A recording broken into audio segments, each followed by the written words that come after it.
భద్రాచలం శ్రీ సీతారామచంద్ర స్వామి వారి కళ్యాణ వేడుకలో ఉపయోగించే ముత్తెల తలంబ్రాల కోసం కోటి తలంబ్రాలను భక్తులు సమర్పించారు. భూపాలపల్లి జిల్లా చెల్పూరు గ్రామానికి చెందిన 300 మంది రామదాసు భక్త మండలి భక్తులు గత 10 సంవత్సరాలుగా తంతును నిర్వహిస్తున్నారు.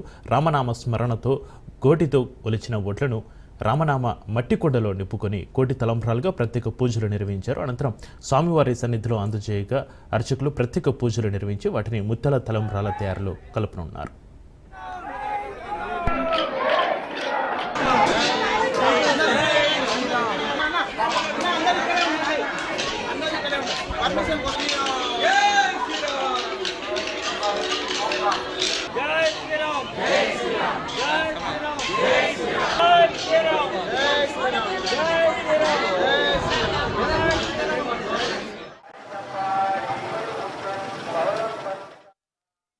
జయశంకర్ భూపాలపల్లి నుంచి భక్త రామదాసు గారి సేవా సమితి తరఫున తిరుపతి స్వామి గారి ఆధ్వర్యంలో, అట్లాగే ఆంధ్ర నుంచి కూడా పరచూరు అనేక ప్రాంతాల నుంచి మన భద్రాచలంలో వెలిసినటువంటి సాక్షాత్తు శ్రీరామచంద్రుడు అవతారాలు సాధించిన తర్వాత భద్రుల కోరిక మేరకు భద్రాచలంలో వెలిసినటువంటి భారతదేశంలోనే ఒకే ఒక ఏకైక శ్రీరామచంద్ర స్వామి వారి పుణ్యక్షేత్రం.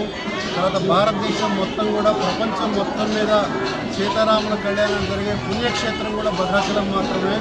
మరి ఇటువంటి పుణ్యక్షేత్రంలో ఇటువంటి సీతారాముల కళ్యాణ మహోత్సవానికి మరి మహిళలందరూ, శ్రీరామ భక్తులందరూ శ్రీ భక్తరాముల సేవా సమితి తరఫున కోటి తలంబ్రాలు వహించి ఈ పవిత్ర కార్యక్రమానికి భద్రాచలం తీసుకురావడం గత 3 సంవత్సరాల నుంచి వీరి ఆధ్వర్యంలో ఈ కార్యక్రమం జరగడం సంతోషదాయకం.